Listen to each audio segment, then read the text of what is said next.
The Texans have plenty of their own free agents. Who should they prioritize bringing back this offseason? Welcome into the channel. I'm Cody Stoots. Let's talk some Texans. Let's talk about some of their own free agents. Sure, it's fun to go shopping in free agency and look at players who played on other teams and think about them in a Texans uniform, but sometimes it's best to just take care of your own and keep guys in the building. The Texans have a number of free agents this offseason. I went through the list of their set-to-be free agents, and I found 7 names that they should prioritize and think about, and I put them in order, all the way from 7 all the way to the top player that I just would not let get away this offseason. Now, how I factored in the rankings are, how important are they to the team?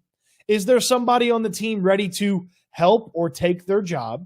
And can they be replaced by somebody else in a less expensive or be upgraded in an expensive manner in free agency? And how hard would that be to do? So I put together the list of 7, and I'm going to go through all 7 of them right here. Let's start with number 7 on this list, linebacker Blake Cashman. Cashman is a really solid player for this team. He's not great. He's not amazing, and I don't know that he'll ever be great or amazing, but he is a player that can do a lot of different things. He did a lot of different things for the Texans this past season, and when healthy, he's a solid NFL player, and he shouldn't cost a tremendous amount if the Texans want to bring him back. At the same time, this is a guy that 2 years ago was a special teams player, and he himself admitted he started and played a whole lot more on defense than he expected this past season. So it goes to show you maybe where the Texans truly value Blake Cashman. And I do wonder if maybe some rookie investment at the linebacker spot or a different free agent at the linebacker spot would be a more prudent move than bringing Cashman back. But someone who's familiar with the system, someone who thrived in the system this past year when he did play. Remember, Cashman was the defensive player of the week in the AFC 1 week this past year. It would be a worthwhile situation to explore in bringing him back. But at the same time, you're not losing any sleep if Blake Cashman is playing in a different uniform next year. That's why he falls number 7 on this list. Number 6 on this list, running back Devin Singletary. Singletary was a really nice player for this team. He was supposed to be the backup running back. He ended up taking over as the starter, being the leading rusher, and being an integral part to the offensive success down the stretch for the Houston Texans. Singletary is a nice player, but he's not a great player. You'll find a theme here through some of these lower on the list players. And when you look out in free agency, there are a lot of guys that are as good as Devin Singletary. There are a few guys that are better than Devin Singletary, and it shouldn't be that expensive to upgrade from Singletary if the Texans want to go sign a different free agent to be their running back. Now, there are a bunch of free agents, a name like DeAndre Swift, for instance, where I would bring Swift in and I'd keep Devin Singletary. So he's not a huge priority, but there are plenty of names that if the Texans went out there and chased that guy at running back and got him, that I'd be comfortable with them also having Devin Singletary in the building. Now, obviously, you invest in, say, Josh Jacobs or Saquon Barkley, you're probably not bringing Devin Singletary back to be a for sure backup to that guy, but there's plenty of running backs in free agency and that I would prioritize from that standpoint with Devin Singletary, not instead of Devin Singletary. And I would tell you this, it's not the deepest running back draft in the world, but you can find some solid players in the middle, late rounds of this draft at the running back spot. Next on the list is the specialists. So I told you it was 7 players. I cheated. It's actually 8 players because the specialists are kicker Kaimi Fairbairn and punter Cameron Johnston. Now, Fairbairn is not the best kicker in football, but he is well above average. And you look at some of the teams over the past couple of seasons, and I feel like one of the best examples of it is DeMeco Ryans' old team, the San Francisco 49ers. They moved on from a steady kicker, drafted a rookie, and he was up and down throughout the course of the season. It is very rare to find a player with consistency at the kicker spot. That's why I would prioritize bringing back Ka'imi Fairbairn. There's not a lot of great options out there in free agency to replace Fairbairn. So I would worry about bringing him back, even though there have been some moments, the Indianapolis Colts game, the Baltimore Ravens playoff game, where you would have liked Fairbairn to make a key kick. At the same time, though, there are plenty of guys that would have missed a lot of what Ka'imi Fairbairn put on tape this year. The punter situation, Cameron Johnston, he's really good. He's not the best punter in football, but he's one of the better ones. If it ain't broke, don't try to fix it when it comes to the specialists. Now, they are special teams players, so I couldn't put them too much higher on this list. Next in the Texans' offseason priority list of their own free agents, how about defensive tackle Sheldon Rankins? A really solid player, not a great player all the time, but he has great moments. I think back to the Cincinnati Bengals game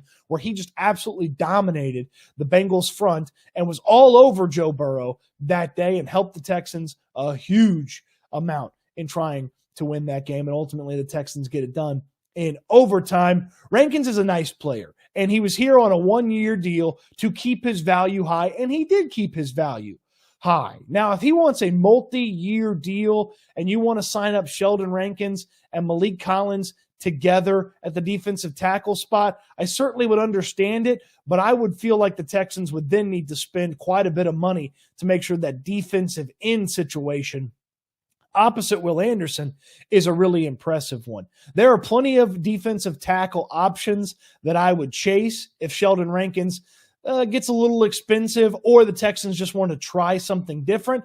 There's a lot of defensive tackle options as rookies that I would be pretty comfortable playing next to Malik Collins with some solid veterans behind him as well. So Rankins, while he's not one of the top three priorities, he's ahead of a guy like Devin Singletary because he's pretty darn good. He's ahead of a guy like Blake Cashman because he's better at defensive tackle than Cashman is at linebacker. And he's ahead of the specialists because, well, they're the specialists. So Rankins checks in at number 4 on this list. Number 3 on this list is cornerback Steven Nelson. Now, Nelson's not going to be cheap by any means for a guy his age, but he's not going to break the bank either. It's not going to be super expensive to go out there and make sure that Steven Nelson and Derek Stingley are playing together for, say, the next 2 seasons. Nelson was one of the better players on the team to begin this year. He started the season as one of the best players on defense. He got banged up a little bit towards the middle back of the season, but he's still a really solid player. Now, is there worry about age? Certainly. He checks in above Sheldon Rankins because most of the people that you would turn to replace Steven Nelson are either A, older, like Nelson is, B, have injury concerns, or C, are really, really expensive.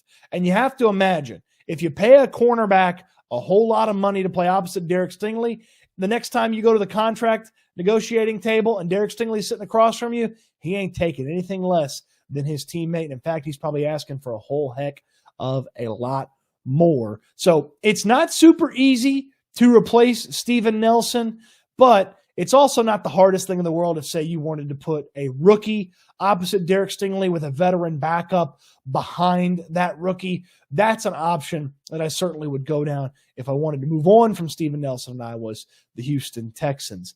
If you are thinking really hard, you should be able to guess the final 2. Checking in at number 2 on this list, defensive end Jonathan Greenard. Greenard had a career season, the best football that he has ever played in the NFL. He had 13 sacks on the season. He was a monster in rush defense. You hear Will Anderson talk about how important he was, and DeMeco Ryans and this defense extrapolated the absolute best out of Jonathan Greenard this season. My question would be, is that the exact best? Is that the best Greenard's going to be? If so, there's a very clear price that I'm willing to pay for Jonathan Greenard over the next couple of seasons for that level of production. I'm sure Greenard's going to tell you he can get even better. I certainly believe there's maybe a little bit more to Jonathan Greenard, but if you start talking about $16, $17, $18 million a year for a guy like Jonathan Greenard, maybe spreading that money out or getting somebody who's just a bit more proven from an overall talent and a length of career stats. Greenard's got a couple of nice seasons. Well, he's got one great season and one nice season and then a couple of seasons. Maybe you would spend, say, $17, $18, $19 million a year on somebody who's got a little bit better track record in the NFL. There's a few defensive end / edge rusher options that you could go with if you're the Texans in free agency. Brian Burns is a name that jumps to mind from the Carolina Panthers. Should he hit true free agency? There's plenty of different ways you could go about it if you don't keep Jonathan Greenard. But man, it feels like with DeMeco Ryans and with the success that defensive line had, they may not want to change too terrible much along that defensive line. So if Rankins gets the heave-ho, maybe Greenard's coming back and vice versa.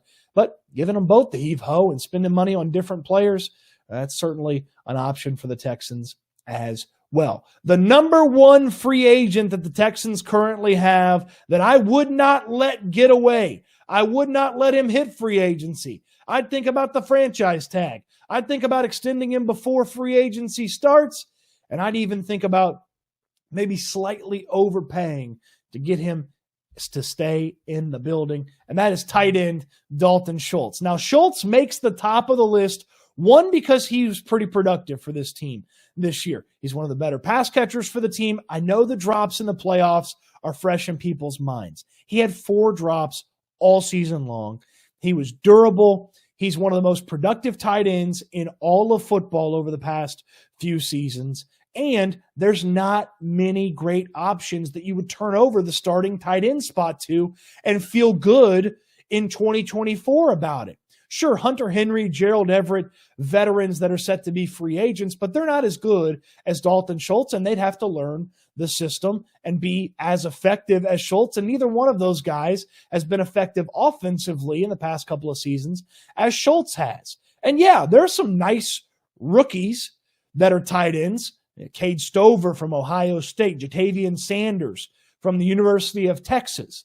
Both those players are nice players, but I can't, with a good conscience, if I'm the Texans, go into 2024 with a rookie, Brevin Jordan and Tegan Quintiriano, being my tight end room and maybe starting a rookie at the tight end spot. I don't know if that's what the Texans should do. That's why Dalton Schultz tops the list for me. He's at the top of the Texans' own free agents that they should prioritize bringing back this offseason. Did I miss somebody? Do I have the rankings wrong? You let me know in the comment section down below. Sure appreciate you mixing it up in the comment section. Always active, always live in the comment section here on the YouTube page. Don't forget to check out our friends at BetUS. BetUS, the official sportsbook of this channel and America's favorite sportsbook for nearly 3 decades.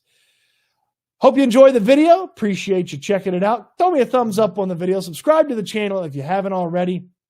And I can't wait till we talk Texans again soon.